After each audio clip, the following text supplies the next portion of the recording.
Question कहता है कि आपको डिस्प्ले में शो कर रहा होगा कि एक संख्या का 3/7, मान लिया कि संख्या क्या है x है। क्वेश्चन कहता है कि एक संख्या का, ये संख्या होगा x का 3/7, एक संख्या का 3/7 उसके 40% से 12 अधिक है, मतलब उसी संख्या के 40% से 12 अधिक है। 12 कम अधिक होगा, जब इसमें माइनस होगा तो इक्वेशन आपका बना हुआ है। क्वेश्चन क्या कहता है कि एक संख्या का 3/7, एक संख्या का 3/7 उसके मतलब वही संख्या के 40% से 12 अधिक है, माइनस कर लिया तो 12 का डिफरेंस पता चलेगा। अभी आपको क्वेश्चन क्या करना है, सॉल्व करना है। तो आप 0 से इसको काट दीजिए, 2 से काटेंगे 2 × 4, 2 से काटेंगे 2 × 5 10। ये होगा आपका 3x बट्टा हो जाएगा 7, माइनस हो जाएगा 2x बट्टा 5 हो जाएगा, बराबर कितना 12। तो 7 5 कैल्सियम कितना हो जाएगा, 7 और 5 कैल्सियम होता है 35 हो जाएगा। 7 से कटेगा 5 बार में, 5 में गुणा होगा 3 में तो 15x हो जाएगा। माइनस 5 से कटेगा 35, 7 बार 2 का गुणा करेंगे इसमें हो जाएगा 14x। 5 से कटेगा 7 बार में 35, 7 का गुणा होगा 2 में 14x हो जाएगा, बराबर 12 हो जाएगा। और 15 और x का डिफरेंस करने पे x होगा। नीचे क्या लिखा है 35 बराबर क्या है 12 है। तो जब x हमारा हो गया, जब इसमें क्या करेंगे 12 में 35 गुणा करेंगे तो हमारा आंसर हो जाएगा। गुणा करने में क्या होगा 35 गुणा करेंगे तो 5 × 10, 5 × 10, 3 × 6 = 7, यानी 35 × 70 और 35 बराबर 0, 7 5 12, 420, यानी संख्या क्या थी 420 थी। ये संख्याएं वाले जो क्वेश्चन हैं एग्जाम में बहुत पूछे जाते हैं। एसएससी के पेपर में हो, पुलिस का पेपर हो, एनटीपीसी हो, ग्रुप डी हो, इन सभी में पूछे गए प्रश्न है, सब सिलेक्टेड क्वेश्चन हैं। आप इसको ऐसे कर सकते हैं। अब हम पढ़ेंगे अगला टाइप। अब हम पढ़ेंगे प्रतिशत में परीक्षा में फेल और पास पर आधारित प्रश्न। टाइप आपका लिख दिया गया है कि परीक्षा में फेल पास पर आधारित प्रश्न। इसमें जो है एक फार्मूले का यूज करना है। जैसे आपको क्वेश्चन में ये बताना होता है कि कितने बच्चे पास हुए, कितने बच्चे फेल हुए। तो पास बच्चों की संख्या यदि आपको निकल जाता है, आप निकाल लेते हैं, तो 100 में से घटा देंगे तो फेल बच्चों की संख्या निकल जाएगा। इसका शुद्ध रूप क्वेश्चन में कहता है कि उत्तीर्ण और अनुत्तीर्ण। उत्तीर्ण का मतलब पास होना, अनुत्तीर्ण का मतलब फेल होना।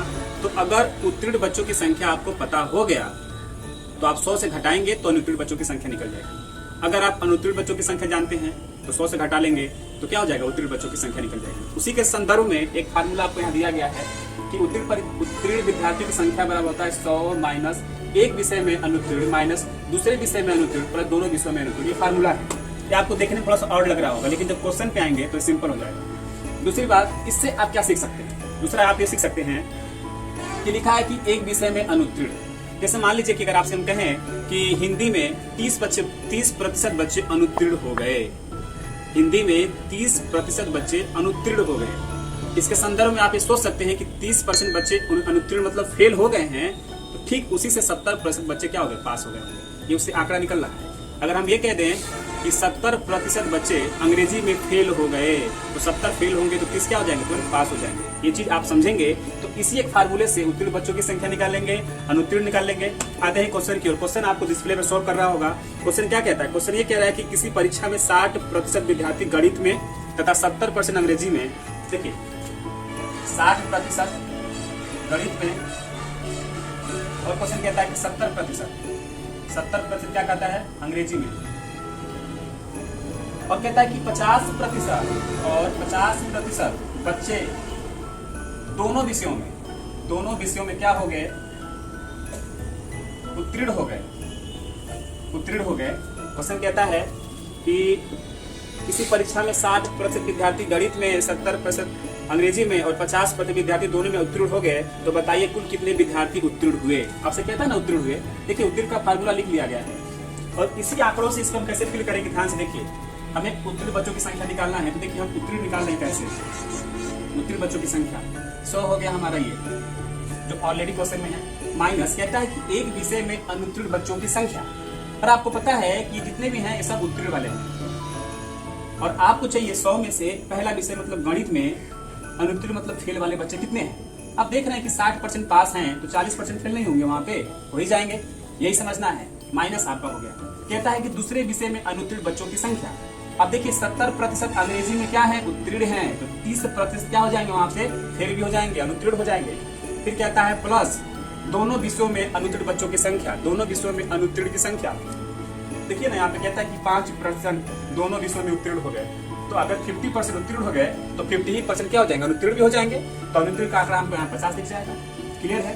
अब इसको हम सॉल्व कर लेंगे तो हमारे उत्तर बच्चों की संख्या निकल जाएगी। कैसे निकलेगा देखिए, आप क्या कर सकते हैं, ये देखिए 100 जो है पॉजिटिव है और ये 50 क्या है पॉजिटिव है, तो 100 और 50 को जोड़ लेंगे हो जाएगा 150 माइनस ये 40 क्या है निगेटिव में है, ये 30 क्या है निगेटिव है, तो 40 की 70 हो जाएगा, यहाँ से इसको घटा लीजिएगा हो जाएगा 80% क्या हो जाएंगे बच्चे उत्तर उड़ जाएंगे।